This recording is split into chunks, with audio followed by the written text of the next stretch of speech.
for an undesirable amount of time. Honestly, at first, social media doesn't even come across as bad. I mean, it actually comes across as extremely enticing. It's this great thing that was created to connect people, friends, family, celebrities, literally everyone over the entire world. But we all know that social media has its negative aspects, such as comparing your life to others, or how negatively, it can affect you if you don't get enough views or likes. However, the most negative aspect that is so in our face, so obvious, something that we tend to overlook on a daily basis, is time. It was hard for me to stop using social media until I realized how valuable time is. And I didn't learn that until I started working 2 jobs. Some of you may know, but for those of you who don't, I'm in the active duty military, and I decided to get a second job. It was draining. I had time to work, eat, and sleep. So eventually I quit my second job and I felt so free. But then I started watching a lot of Netflix and started scrolling through TikTok, Instagram, Facebook, like everything. In my free time, all I was doing was consuming media. I wasn't doing anything productive, wasn't working out, making YouTube videos, making music, nothing. And all that newfound time that I had gotten from quitting my second job, just like that, was gone. It was all immediately consumed by media. Not only is social media just a time filler, it's also used as like a coping mechanism because it makes time go by so fast. So, let's say you got some negative things happening in your life, some bad things going on, you just go through social media and just forget about them. Or just have your brain not be occupied by the actual problem that's going on, and maybe just look at things on social media that kind of just embrace your sadness. But regardless, social media makes time fly by so easily. So I remember I went through this one breakup that was a few years ago. I think around that time is when TikTok was starting to blow up. But prior to the breakup, I had always refused to use TikTok because I was a TikTok hater. I thought TikToks were annoying and I just didn't want to use it. But after the breakup, I literally remember saying to myself, damn, I'm sad and I don't have a girlfriend to spend all my time with now, so I caved. Then I was like, let me give TikTok a chance, and I made an account, started making some TikToks, and I started scrolling. I was on TikTok for hours. And you guys know those times where you could just start scrolling through TikTok and you'll be scrolling for hours on end. And they're only like now I think you could do like a couple minute videos, but before you could only watch like 10 to 15 second clips. And to be watching that for hours, like if you were to be on TikTok from 10 p.m. to 1 in the morning, that's like 1,000 10-second clips, 1,000 10-second videos. That is crazy. You just consumed all of that, all of those different videos in one sitting. And I guarantee you, a lot of them weren't anything of substance. It was just dancing videos or toxic relationship videos or funny videos. And you just dumped all 1,000 of those videos just into your brain. Some people like to say, hey, there's a lot of useful and educational clips on TikTok. TikTok's good for you. Even if you're watching those educational clips on TikTok, right? If you're just watching them nonstop for hours on end and you don't watch a video, get off of TikTok and actually use the information that you just learn from that video, then you didn't gain anything from it. Then that whole excuse of watching educational or useful stuff on TikTok is completely diminished because you don't gain anything from it. Because I guarantee you, when you're done with your scrolling sesh or your TikTok binge, you're not going to think about that informational video that you just watched. You're going to forget about it and fall asleep because you just watched hundreds of other videos in the same sitting. There's no way you absorbed all that information from these 10-second short attention span clips. So maybe you liked the video or you saved it so that way you're like, I'm going to come back to it. But are you really going to come back to it? Because I did it hundreds of times and I never did. I never went back to those videos. Social media is toxic, especially when overused. And TikTok especially promotes an overindulgence of social media. But after I quit my job and just started overly indulging in media, one of the things I watched on Netflix was actually The Social Dilemma. And the algorithm that they explain like the algorithm, the AI that, that runs, the different social media platforms. And it is scary. It knows you. There's a scene where it's a teenage boy. The algorithm is portrayed as these 3 people inside of his phone and a little headquarters thing.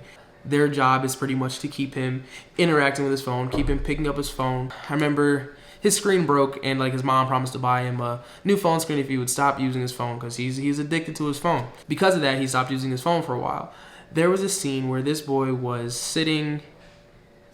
at school, and your phone can tell, like social media can tell, like when you're in close proximity to like other people that you're friends with on social media and all that kind of stuff. They sent a notification to him saying like, oh, this girl that you like just posted a video. Like, obviously they didn't say, oh, this girl that you like, but they said, oh, this girl X, Y, and Z. And they knew that was the girl that he liked. They're like, oh, she just posted a picture. And caused him to go back into social media. Like, that is weird. That is intrusive, and that's coming from social media. That's not something that I want to be too much a part of. I want to know YouTube, like, right? I want to understand the algorithm, but I don't want the algorithm to understand me. I think that's weird. But it was after watching that documentary, I decided like something really needs to change about my social media usage. So I decided to cut my social media usage. First, I kind of just started slowing down, but then I decided I don't need social media at all.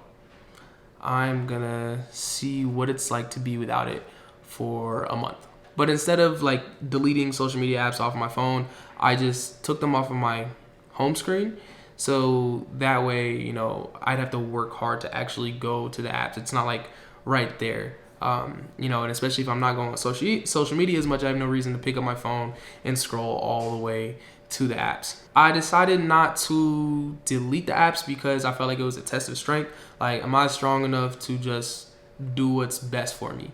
I went about 1 month without using social media, among a couple other things. I only listened to podcasts in my car, like no music, and I love music. I stopped eating fast and processed foods and started cooking and meal prepping and just eating healthy options, drinking more water. I got back in my channel and I started making more quality, evolved content. My editing skills got better. I had so much more time to put into things that were actually important. But not using social media, not listening to music, not eating like this processed foods, all that kind of stuff was me doing a dopamine detox. If you guys want more information on what that is, go ahead and leave a comment down in the comment section, and I'll make a video on that for you guys. Social media was a huge distraction for me, and it still is for a lot of people. Social media will literally bother you and reach out to you if you don't use them anymore, like if you don't use them enough. Like when I wasn't using my social media apps, I had my notifications turned off, but I would get emails from the different apps saying like, hey, where you been? Like, we missed you. Like, that's a toxic relationship. I don't want any part of that. Social media was literally made to be addicting. After cutting out social media, I found myself going to sleep early at night, but also still getting a lot of productive things done throughout the day. Like, time was like limitless. Like, I could get so much done because I wasn't just scrolling through Snapchat stories or Instagram or Facebook or anything like that.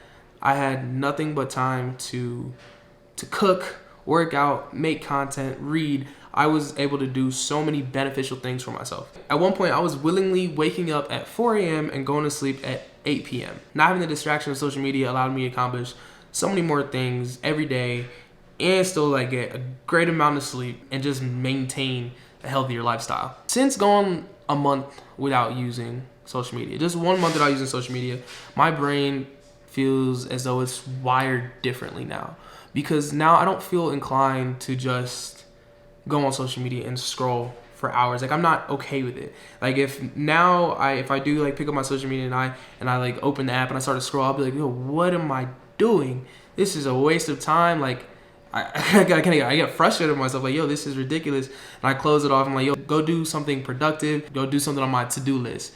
Like, if I have time to sit there and scroll through social media, then I have time to do something that's going to better myself. For any of you that want to try this social media cleanse, let me know, and I will make a detailed video about my step-by-step experience of how I did it. But if you want to try before I even get the video out there, something I would tell you is, like, if you're going to do the cleanse, like, actually do it. Don't cheat yourself. Don't be like, oh, well, I have my friends sending me memes, so it's different. No, you're still, consuming social media. Like, if you're gonna do it correctly, and I promise you,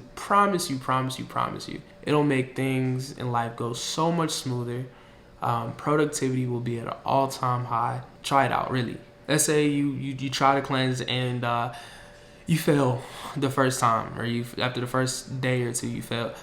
Don't take it to heart, take it seriously and just do it again. Maybe this time set a different rule in place. Like I said, I only took the apps off my home screen, but maybe you need to log out of the app, or maybe you need to delete the app. Know yourself and take realistic steps to achieve that goal. Limiting your social media usage is something that we all should strive for, because I promise it'll make the biggest difference. Remember, your potential is infinite, inevitable, and unlimited. Until next time, stay great.